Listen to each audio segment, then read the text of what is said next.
मागील 1-2 दिवसापासून महाराष्ट्रामध्ये एक प्रतिष्ठित न्यूजपेपर आहे लोकसत्ता।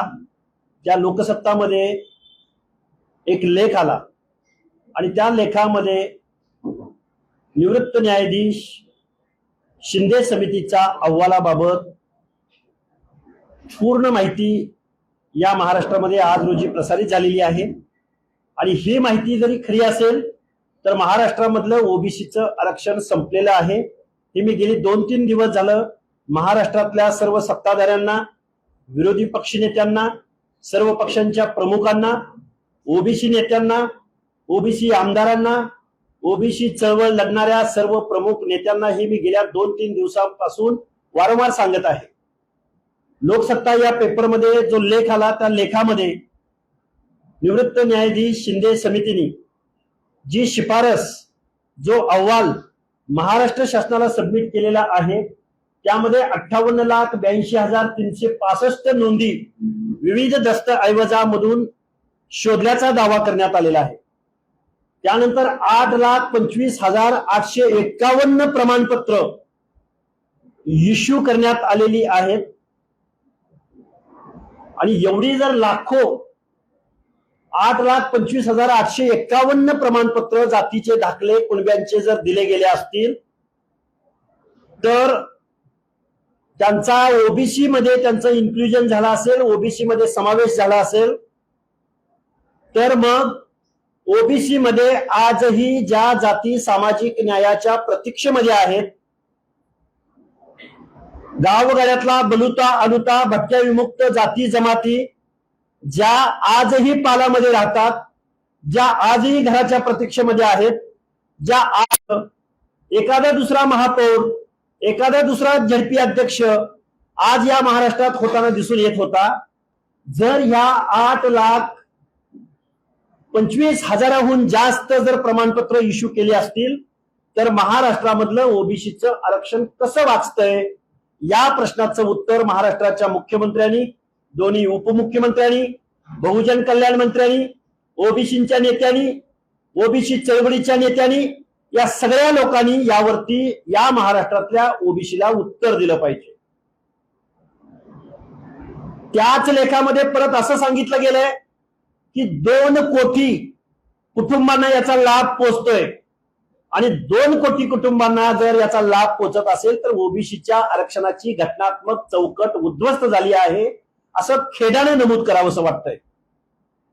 आज रोजी ओबीसीचं आरक्षण संपलेलं आहे असं मी वारंवार सांगतोय, कारण या महाराष्ट्रामध्ये डॉमिनंट कास्ट असणाऱ्या, हे मी माझं पदरचं सांगत नाही, ज्यावेळी गायकवाड आयोगाचा मराठा समाजाच्या मागासलेपणा संदर्भात रिपोर्ट ज्यावेळी कोर्टामध्ये चॅलेंज झाला त्यावेळी 500-600 पानाच्या जजमेंटमध्ये माननीय सर्वोच्च न्यायालयानं त्यामध्ये विस्तृत असं आपली टिप्पणी, आपलं मत व्यक्त केलेलं आहे। त्यामध्ये मराठा कम्युनिटी ही डॉमिनंट कास्ट आहे। महाराष्ट्राची विधानसभा असो की देशाची लोकसभा, महाराष्ट्राचं कोऑपरेटिव्ह सेक्टर असो की शिक्षण संस्था असो, महाराष्ट्राचं राजकारण असो की महाराष्ट्रातला गावगाडा असो, यामध्ये डॉमिनंट कास्ट असणारी कम्युनिटी जर ओबीसी मध्ये इन्क्लूड झाली तर ओबीसी त्यांच्या स्पर्धेमध्ये टिकणार का, या प्रश्नाची उत्तरं ओबीसींना, आज ओबीसी भयभीत झालाय। आज महाराष्ट्रामध्ये 7,000 ग्रामपंचायतीच्या सोडती जाहीर झालेल्या आहेत। आज मला गावोगावून शेकडो कॉल येत आहेत की सर ओबीसीला सरपंच पद सुटलंय पण आता गावात सगळ्यांनीच ओबीसीचे दाखले काढलेले आहेत। मग जे सामाजिक न्यायाच्या प्रतीक्षेमध्ये जे ओबीसी आहेत, भटक्या विमुक्त जाती जमाती आहेत, एसबीसी वर्ग आहे, त्या लोकांच्या हक्क आणि अधिकाराचं काय होणार या प्रश्नाचं उत्तर या महाराष्ट्राच्या मुख्यमंत्र्यांनी आम्हाला दिलं पाहिजे। प्रश्न याला पर्याय जे महाराष्ट्रामध्ये सर्वोच्च न्यायालयानं ज्या गोष्टी नाकारलेल्या होत्या, राज्य मागासवर्ग आयोगाने ज्या नाकारलेल्या होत्या, जे घटनेमध्ये बसत नाही, ज्या गोष्टींसाठी घटना अलाव करत नाही, या सगळ्या गोष्टींना बाजूला सारून महाराष्ट्रातला सत्ताधारी वर्ग बॅकडोअर एंट्रीने कुणब्याच्या सर्टिफिकेटद्वारे जर मराठा समाजाला जर ओबीसी मध्ये इन्क्लूड करत असेल, त्यांचा समावेश ओबीसी मध्ये करत असेल, तर महाराष्ट्रातला ओबीसी सुद्धा प्रति आंदोलन या महाराष्ट्रामध्ये आपल्या हक्क अधिकार वाचवण्यासाठी निश्चित उभं करेल. जरांगे इशारा देत आहेत आम्हाला आरक्षण नाही मिळालं. जरांगे इशारा देत आहेत. मी आज त्यांची पत्रकार परिषद ऐकली. ते मुंबईला उपोषणाला बसतायत असंही ते म्हणतायत. एका बाजूला ते 8 लाखाहून जास्त सर्टिफिकेट आल्याचं क्रेडिट घेत आहेत, एका बाजूला ते 58,82,000 नोंदी सापडल्याचा म्हणजे आमचं आंदोलन यशस्वी झाल्याचं म्हणतायत, आणि दुसऱ्या बाजूला मात्र ते सरकारच्या विरोधामध्ये आंदोलन करण्याची भाषा बोलतायत. जरांगे असोत किंवा आम्ही असोत, मराठा बांधव असोत किंवा ओबीसी असोत, या निवृत्त न्यायाधीश शिंदे समितीच्या बाबतीमध्ये खरं काय आणि खोटं काय हे महाराष्ट्र शासनानं पुढे येऊन या महाराष्ट्रामधल्या ओबीसींना सांगितलं पाहिजे. जर शिंदे समितीचा अहवाल या वर्तमानपत्रामध्ये जी माहिती आली त्यानुसार जर सत्य असेल, तर या महाराष्ट्रामधलं ओबीसीचं आरक्षण संपलेलं आहे आणि ते लोकनियुक्त सरकारनं संपवलेलं आहे असा आरोप आमचा सरकारवर आहे. जरांगे असं म्हणतात की सरकारने दिलेली आश्वासने पाळले नाही तर आम्ही 29 ऑगस्टला मुंबईत आम्हाला उपोषण करणार आहे. हे बघा, 8 लाखाहून जास्त जर सर्टिफिकेट इश्यू झाली असतील, जरांगे यशस्वी का अयशस्वी या वादात नाही मला पडायचं, पण ओबीसीचं आरक्षण संपलंय हे मात्र मी महाराष्ट्राला जाहीररित्या या प्रेसच्या माध्यमातून सांगत आहे. जर जरांगे मुंबईमध्ये उपोषणाच्या आंदोलनाला बसत असतील, ज्या दिवशी जरांगे मुंबईमध्ये उपोषणाला बसतील त्याच दिवशी ओबीसीचा लॉंग मार्च नांदेड जिल्ह्यातल्या माळेगावला, जिथं खंडोबाचं क्षेत्र आहे, लातूर आणि नांदेडच्या बाउंड्रीवरून माळेगावच्या खंडोबाला, तिथून आमच्या ओबीसीच्या लॉंग मार्चची सुरुवात होईल आणि ती मुंबईपर्यंत येईल. आम्ही उपोषणाला उपोषण म्हणून प्रति आंदोलन करणार नाही, तर आम्ही या महाराष्ट्रामध्ये ओबीसीना जागृत करण्यासाठी, ओबीसीना संघटित करण्यासाठी, ओबीसी मधल्या 300-400 जातींना एकत्रित घेऊन ओबीसीच्या हक्क आणि अधिकाराची लढाई लढण्यासाठी या महाराष्ट्रामध्ये लॉंग मार्च काढणार आहोत. नांदेड ते मुंबई, माळेगाव खंडोबा, जिथं भटक्या विमुक्त जाती जमाती, जिथं बलुतेदार अलुतेदार, जिथं महाराष्ट्रातल्या गावगाड्यामधल्या हर एक माणसाचं आराध्य दैवत ज्या खंडोबाला मानलं जातं, त्या महाराष्ट्राच्या आराध्य दैवतासमोर आमच्या ओबीसीच्या हक्क आणि अधिकाराची संरक्षण करण्यासाठी आम्ही हा लॉंग मार्च काढत आहोत. मुंबईत जाऊन आम्ही महाराष्ट्राच्या मुख्यमंत्र्यांना हा जाब विचारू, कारण विधानसभेला आम्ही ओबीसीनी जाहीर भूमिका घेतलेली होती की दगडापेक्षा वीट मऊ म्हणून आपल्याला यांच्या बाजूला उभं राहायचंय. आज आम्हाला गावगड्यातला प्रत्येक माणूस फोन करून विचारतायत, 8 लाखाहून जास्त जर कुणबी सर्टिफिकेट वाटली जात असतील तर महाराष्ट्राचे मुख्यमंत्री काय करतायत, हे शासन मान्य आहे का? आणि ज्यांना ही सर्टिफिकेट वितरित केली गेलेली आहेत, ज्यांना बोगस कुणबी सर्टिफिकेट अर्लियर नोंदीद्वारे, अर्लियर करेक्शनच्या माध्यमातून, या ज्या नोंदींच्या माध्यमातून हा बाबुलबुवा उभा केला जातोय, एखादं सर्टिफिकेट इश्यू करण्यासाठी ओबीसी भटक्यामधला एखाद्या माणसाने ऍप्लिकेशन दिलं तर किमान 6 महिने लागतात त्याला सर्टिफिकेट मिळायला, त्याला दिव्य पार करावं लागतं. पण शासनाच्या संरक्षणामध्ये जर बोगस कुणबी सर्टिफिकेट वाटली जात असतील तर हा घटनेशी द्रोह आहे. हा सर्वोच्च न्यायालयाचा कोर्ट ऑफ कंटेंट आहे. ज्या राज्य मागासवर्ग आयोगाला संविधानिक अधिकार आहेत एक्सक्लुजन अथवा इन्क्लुजन करायचे, हे सर्व न्यायिक संस्था बाजूला ठेवून जस्टिस निवृत्त न्यायाधीश शिंदे समितीच्या माध्यमातून हे काही जे शासनाने केलंय त्याचा लिगल ऍस्पेक्ट आम्ही शोधणार आहोत आणि या धोरणाच्या विरोधामध्ये आणि या दाखल्यांच्या विरोधामध्ये आम्ही न्यायालयीन लढाई तर लढत आहोतच, पण रस्त्यावरची लढाई सुद्धा तीव्र करणार आहोत. मुळात हे सरकार आहे की आम्ही ओबीसीच्या रक्षण करण्यासाठी त्यांना मतदान केलं. ओबीसी सरकार म्हणतं, फडणवीस म्हणतो आमचं डीएनए ओबीसी आहे, त्यांच्याच काळात ओबीसीवर अन्याय होत असेल. हे बघा, विद्यमान मुख्यमंत्री देवेंद्र फडणवीस साहेबांनी ओबीसीच्या मनातल्या या शंकांचं निरसन केलं पाहिजे. खरोखर तुमचा ओबीसी जर डीएनए असेल, आम्ही वेगळं काही मागत नाही आहोत मुख्यमंत्री महोदय. आम्ही पर्सेंटेज वाढवून मागत नाही आहोत. आम्ही घटनेच्या तत्वांच्या विरोधामध्ये काहीही मागत नाही आहोत. पण आम्हाला जे संविधानानं, आम्हाला जे मंडल आयोगानं, आम्हाला जे सामाजिक दृष्ट्या मागासलेल्या कम्युनिटींना, दलितदार, अलुतेदार, भटकेविमुक्त जाती जमातींना जे कायद्यानं दिलंय, जे संविधानानं दिलंय, त्या आमच्या हक्काने अधिकाराचं तुम्ही संरक्षण करा. हीच आमची मागणी महाराष्ट्राच्या मुख्यमंत्र्यांसमोर आहे. अन्यथा ओबीसीला वेगळा विचार करावा लागेल. ओके. म्हणजे मी जे उपोषण केले त्याच्यामध्ये सगळे मंत्री मिनिस्टर येऊन तुम्हाला आश्वासन दिलं ओबीसी आरक्षणाला धक्का लागणार नाही. सरकारनं तुमच्या उपोषणाच्या वेळी फसवणूक केली असं म्हणायचं. या शासनाने असेल किंवा विरोधी पक्षाच्या सर्व नेत्यांनी असेल किंवा सर्व पक्षाच्या प्रमुखांनी, त्यामध्ये उद्धव साहेब ठाकरे असतील, काँग्रेसचे नेते असतील, भाजपचे नेते असतील, राष्ट्रवादीचे नेते असतील, सुप्रिया सुळे, शरद पवार, या सगळ्या मंडळींनी पृथ्वीराज चव्हाण ओबीसीच्या आरक्षणाला धक्का न लावता आरक्षण देण्यात यावं, ही जी भूमिका या महाराष्ट्रातल्या सर्व पक्षाच्या नेत्यांची होती. त्या सगळ्या लोकांना माझी विनंती आहे की 8 लाखाहून जास्त जर कुणबी सर्टिफिकेट वाटली गेली असतील तर मग जो मूळ ओबीसी आहे तो ओबीसी यांच्या स्पर्धेमध्ये या महाराष्ट्रामध्ये टिकणार का? ओबीसीनी आता गावं सोडायची का? महाराष्ट्रामध्ये ज्या पद्धतीने गाझापट्टी आहे इस्रायल आणि पॅलेस्टाईनच्या मध्ये, त्या पद्धतीनं महाराष्ट्रामध्ये ओबीसी आणि मराठा बांधवांच्या मध्ये, तर वर्षभरामध्ये 1 वर्ष असं जात नाही की त्या कालावधीमध्ये निवडणुका असत नाहीत.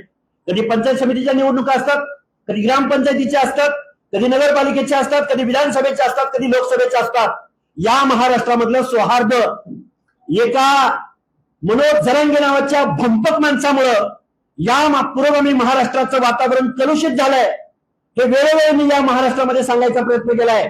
आजच्या प्रेसमध्ये सुद्धा त्यांनी काही नेत्यांची नावं घेऊन जे शब्द सार्वजनिक ठिकाणी उच्चारले सुद्धा जात नाहीत अशा शिवराय भाषेमध्ये आज त्यांनी प्रेस घेतलेली आहे. त्यांनी एका ठिकाणी म्हणलंय की या माणसांना काय दिलं, त्या माणसांना काय दिलं, या 300-400 जातींच्या वाट्याला काही आलं नाही असं त्याचं म्हणणं आहे. त्यांना माझा सवाल आहे, या जातींच्या वाट्याला काय आलं नाही म्हणून मराठा समाजाला त्यामध्ये तुम्ही कोंबणार का? जो सामाजिक दृष्ट्या कधीही मागास नव्हता, जो घटनेमध्ये त्याचं कुठेही सुतोवाच नाही, राज्य मागासवर्ग आयोगाने वेळोवेळी या गोष्टी नाकारलेल्या आहेत, सर्वोच्च न्यायालयाने सुद्धा या गोष्टी वेळोवेळी नाकारलेल्या आहेत. तरी सुद्धा जर तुम्ही ओबीसी आरक्षणामध्ये बेकायदेशीररित्या जर ही घुसखोरी होणार असेल, बॅकडोअर एंट्री होणार असेल, तर महाराष्ट्रातला ओबीसी गप्प बसणार नाही. जशास तसं आंदोलन या महाराष्ट्रामध्ये उभं राहील. तुम्ही म्हणताय ते आता हे सगळे विरोधी पक्षाचं नाव घेत आहे. तुम्ही जेव्हा उपोषणाला बसले तेव्हा सत्ताधारी पक्षाचे लोक सुद्धा आले होते तुमच्याकडे. मग याच सत्ताधाऱ्यांना मी पहिलाच प्रश्न विचारलाय की यांनी एक श्वेतपत्रिका जाहीर करावी. अलीकडच्या कालावधीमध्ये किती सर्टिफिकेट इश्यू झाली, मग त्यामध्ये कोकणामधले किती, विदर्भामधले किती, आणि अलीकडच्या नोंदीद्वारे किती इश्यू केली गेली. 58 लाख नोंदी जर सापडल्या असतील, त्या नोंदी कुठल्या आहेत? आज जरांगे म्हटले की कागदपत्राच्या पावत्या शोधा, दुकानातल्या शोधा, पत्रिकेतल्या शोधा, अशा नोंदी शोधून कास्ट सर्टिफिकेट मिळतं. अशा नोंदी शोधून ओबीसीचं आरक्षण भेटतं. अरे एखाद्या पारध्याच्या पोराला, एखाद्या बेरडाच्या पोराला, एखाद्या गावगाड्यातल्या कुंभाराच्या पोराला सर्टिफिकेट काढायची म्हणलं तर त्याला 60-70 वर्षापूर्वीचे पुरावे मागितले जातात. आणि शासनाच्या संरक्षणामध्ये कुणब्याचे सर्टिफिकेट वाटतंय. हे महाराष्ट्राच्या मुख्यमंत्र्याला घटना विरोधी कृत्य आहे. हा ओबीसीच्या आरक्षणावरती दरोडा आहे आणि तो लोकनियुक्त सरकारच्या संरक्षणात हा दरोडा आहे. सर्वोच्च न्यायालयाचा नकार असताना, राज्य मागासवर्ग आयोगाचा नकार असताना हा ओबीसीचा आरक्षण संपवण्याचा घाट घातला जातोय. आमदार निवडून गेले ते काय करतात? महाराष्ट्रातले जेवढे ओबीसीचे आमदार आहेत, जेवढे मंत्री आहेत, त्या माणसांना माझे हात जोडून विनम्र विनंती आहे की तुम्ही या ओबीसीच्या आरक्षणावर जिथे तुम्हाला बोलायला संधी भेटेल तिथं तुम्ही बोललं पाहिजे. कॅबिनेटमध्ये बोललं पाहिजे, तुम्ही तुमच्या पक्षाच्या नेत्यांना बोललं पाहिजे. नाहीतर गावगाड्यामध्ये निवडणुकीला तुमची आमची गाठभेट होणार आहे. निवडणूक कस घेत नाही सरकार 2 वर्षाचा? पंचायत राजच्या निवडणुका सुद्धा या इम्पेरिकल डेटामुळेच थांबलेल्या आहेत आणि हा इम्पेरिकल डेटा महाराष्ट्राच्या शासनानं लवकरात लवकर गोळा करावा आणि महाराष्ट्रामधलं पंचायत राजचं आरक्षण घ्यावं. जरांगेच्या दबावाला बळी पडते सरकार. जरांगेंच्या दबावाला बळी पडतंय नाही पडतंय हा तो शासनाचा भाग आहे, पण आमचं ओबीसीचं आरक्षणाला जरा जरी धक्का लागला तर आम्ही ओबीसीचं आंदोलन या महाराष्ट्रामध्ये खूप मोठ्या प्रमाणात उभं राहील आणि आम्ही निवडणुकीमध्ये विधानसभेला दाखवून दिलंय. एका बाजूला तुम्ही धक्का लागला तर दुसऱ्या बाजूला तुम्ही सुरुवातीला म्हणलात की आरक्षण राहिले का नाही, तर समजत जावा असं म्हणतात. तुमच्या विधानामध्ये थोडंसं वाटतं. मग ते वाटण्याचं कारण असं आहे की निवृत्त न्यायाधीश सुधीर शिंदेनी ज्या शिफारशी दिलेल्या आहेत त्या स्वीकारलेत का? स्वीकारल्या असतील तर तुम्ही तसं आम्हाला सांगा जाहीर, आणि स्वीकारल्या नसतील तर मग 8 लाख किती 8 लाखाहून अधिक सर्टिफिकेट इश्यू केली गेलेली आहेत. मग एवढी जर लाखोच्या संख्येने जर कुणबी सर्टिफिकेट वाटली गेली असतील तर कसं वाचलंय ओबीसीचं आरक्षण? त्यामुळं हा जो गोंधळ निर्माण झालाय महाराष्ट्रामध्ये, या गोंधळावरती महाराष्ट्राच्या मुख्यमंत्र्यांनी एक प्रेस घ्यावी आणि श्वेतपत्रिका जाहीर करावी. खरं काय खोटं काय हे या महाराष्ट्राला सांगावं. सरकारनं फसवणूक केली ओबीसी. निश्चित 8 लाख सर्टिफिकेट जर इश्यू केले असतील, 8 लाख सर्टिफिकेट जर वाटली गेली असतील तर मग अगोदरचे मुख्यमंत्री असोत किंवा आत्ताचे मुख्यमंत्री असोत, कारण ह्या 6 महिन्यातच वाटली गेली असतील असं नाही मला म्हणायचं, याच्या अगोदरही काही सर्टिफिकेट वाटली गेली असतील. या दोन्ही मुख्यमंत्र्यांनी आजी आणि माजी महाराष्ट्रातल्या ओबीसीची फसवणूक केली, या मतापर्यंत आम्ही आज पोहोचलेलो आहोत. मला ज्याची भीती होती तेच झालं असतं. निश्चित ज्या गोष्टीची भीती होती ओबीसींना त्याच गोष्टी झालेल्या आहेत. 8 लाख सर्टिफिकेट वाटली गेली असतील आणि गावागावातून मला फोन येत आहेत की सर ओबीसीला सरपंच पदाचं आरक्षण सुटलंय पण गावात सगळ्यांनीच ओबीसीचं सर्टिफिकेट काढलंय. कसं हक्क आणि अधिकाराचं संरक्षण होतंय? ज्या लोकांनी महाराष्ट्राच्या मुख्यमंत्री पदावरती निवडून दिलेल्या माणसांच्या हातून, सरकारच्या हातून जर घटनात्मक तत्वांची पायमल्ली होत असेल तर तुम्ही घेतलेल्या शपथेचं काय? या महाराष्ट्रामधल्या प्रत्येक माणसाच्या हित आणि अधिकाराच्या आड कोणताही ममत्व भाव येऊ देणार नाही, अशा आशयाची शपथ ज्या मुख्यमंत्र्यांनी, ज्या मंत्र्यांनी, ज्या आमदारांनी घेतली, त्या शपथेचं काय करायचं या प्रश्नाचं उत्तर मुख्यमंत्र्यांकडून मिळालं पाहिजे. जरांगेंचं आंदोलन यशस्वी झालं होतं. हे बघा, जरांगेंचं आंदोलन यशस्वी झालं का अयशस्वी झालं हे महाराष्ट्राच्या मुख्यमंत्र्यांनी ज्यावेळी महाराष्ट्रातल्या ओबीसींना सांगितलं जाईल त्यावेळी आम्ही ते मानू.